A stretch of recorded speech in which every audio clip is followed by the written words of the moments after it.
जी viewers, आज हम unboxing करेंगे टेक्नो का स्पार्क 20C। 28,000 इसकी रिटेल प्राइस है। 4x4 128 GB में ये मोबाइल होता है। 5000 mAh की इसकी बैटरी है। टाइप सी की इसकी चार्जिंग है। 18 वाट का फास्ट चार्जर है। 50 मेगापिक्सल इसका कैमरा है। 90 हर्ट्ज का इसका डिस्प्ले रिफ्रेश रेट है।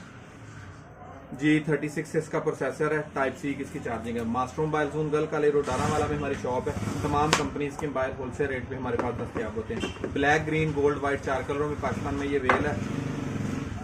ब्लैक कलर का फोन है जिसकी हम अनबॉक्सिंग कर रहे हैं। मास्टर मोबाइल जोन गल काले रोड डारावाला। एक कैमरा, दूसरा कैमरा टॉर्च लाइट है। एक रिंगर इसका ऊपर है, एक रिंगर इसका नीचे है। टाइप सी की चार्जिंग है। माइक है, हैंड पोर्ट है।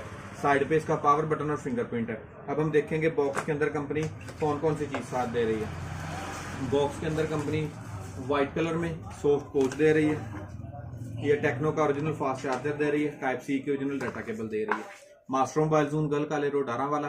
अगर हमारी वीडियो पसंद आए तो हमारे चैनल को सब्सक्राइब करें और बेल आइकॉन बटन जरूर दबाएं। शुक्रिया।